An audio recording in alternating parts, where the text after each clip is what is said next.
Hi, I'm William Malik with a bit of security for Monday, the 18th of May, 2026. I attended the Society for Information Management Central Connecticut chapter's forum in Hartford on the 5th. The theme was the direction of the industry, leading in the edge of AI.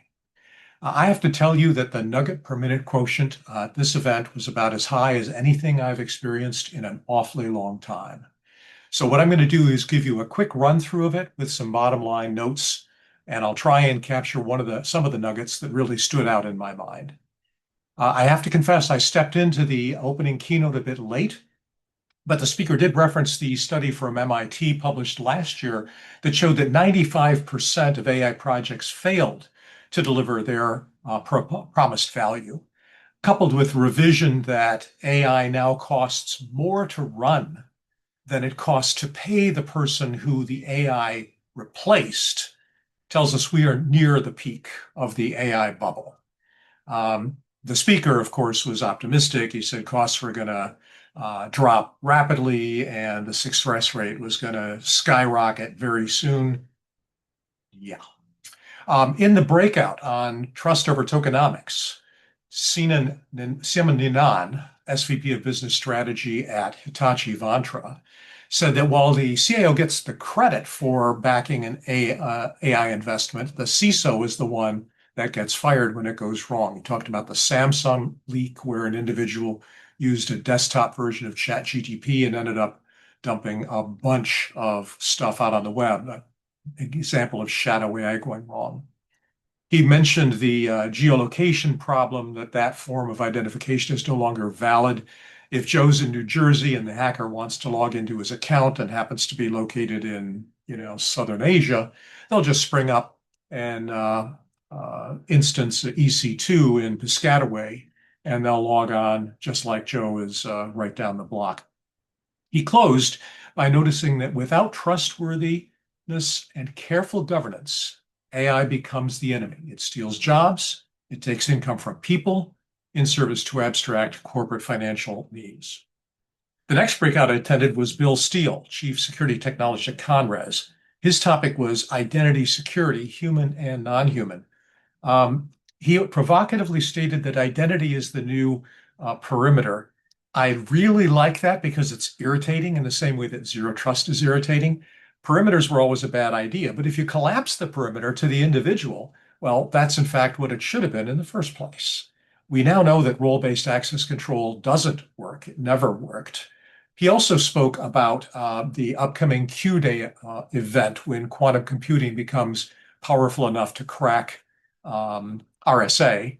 By my tracking, the rate at which we get clean qubit machines means we should hit about 6,000 qubits sometime at the end of 27 or in 28, at which time we'll be able to crack 256-bit DES, which means all the data that was taken from the Starlink breach and the Office of Personal Management breach will now become understandable.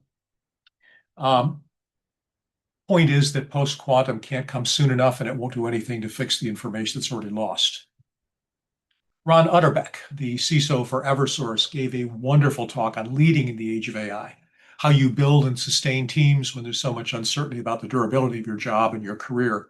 A bright spot is that IBM mentioned it will not be displacing junior programmers with AI coding. And there are two reasons. First is that vibe coding is terrible. It's verbose, it's gassy, it's poorly documented, it's rife with security errors.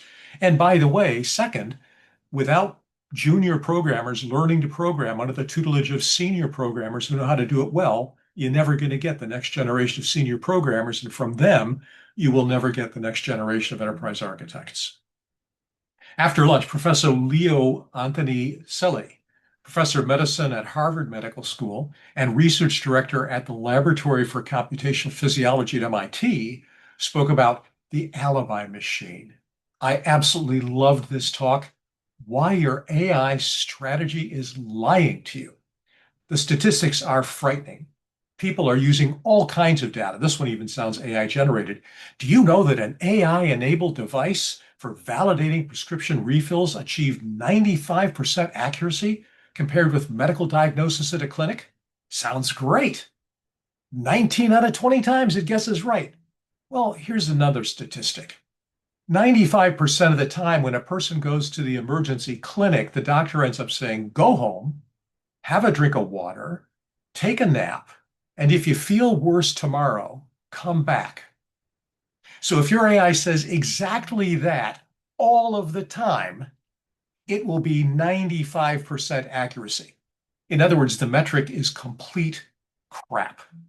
He also mentioned the fact that anonymized data in medical records, people are worried about, oh, gee, somebody's going to de-anonymize the data. They're going to find out, that I had athlete's foot in high school or something. Well, it turns out there have been hundreds of millions of pieces of personal health information that have been disclosed over the past 5 years. Absolutely none of them have been disclosed by de-anonymizing personal health information from an electronic medical record. The biggest one was when people found a bunch of manuals and documents that were dumped by the side of the road. Somebody was taking them on the way, presumably to a secure burn site. They fell off the back of the truck. That was in Massachusetts. He also mentioned their AI-enabled diagnostic tools observe more than we can. They're able to do things like identify race, gender, and age from scanning the back of the eye. We don't know how they do that. The AI is picking up something more than we can train it. But maybe it's not. He mentioned Clever Hans, a horse that appeared to be able to do math. I'm not going to tell you the story, but I'd encourage you to look up Clever Hans. And finally, we had Nicole Renicky, who's the chief AI officer at Enable. She was talking about managing reality, the next evolution of devices, data, and AI. She talked about how rapidly young professionals are picking it up and they're using it appropriately. She says that we should consider AI agents to be a new class of asset. We invest in them through training and tuning over time. The agents get smarter. In my work with colleagues from Gartner, we are in fact doing exactly the same thing. AI can make smart people more efficient. And she gave some examples. A company that basically they're tailors. They make, among other things, ballet slippers. And they were using AI to design ballet slippers whose color matched the skin tone of the person exactly. And then they said, gee, we can do more. So they put sensors in the toe shoes for these ballerinas, and they found that they could design shoes that were more comfortable and caused less pain or damage to the feet. An incredible step forward, sorry about that, for people. If you know somebody who's been a ballerina or worn toe shoes, you know how excruciating those things are. Japanese foot binding has nothing on it. Another was a group that used it to match scents and colors for making soap. A third was, of course, VR glasses. She described what an AI agent was and how to build it. Fabulous talk. Governing AI requires we follow these principles. Define your problem as completely as you can. AI will not make anyone smarter than they were before, but it can reinforce poorly thought out, half-baked ideas with frightening precision. Second, know ahead of time what problem you're trying to solve. Asking it to make your organization more efficient, it will send you down 1,000 rat holes, none of which will have a meaningful impact on your organization's true functional efficiency. And finally, know your current costs and bottlenecks before you begin. AI cannot discover them, and it cannot develop KPIs. You have to have those ahead of time. You can teach an AI tool to play chess. You cannot ask AI to build a game better than chess. The bottom line is AI can make a talented professional more efficient. AI cannot make a mediocre individual smart. And that's our bit of security for the 18th of May. I'm William Malik. Be safe.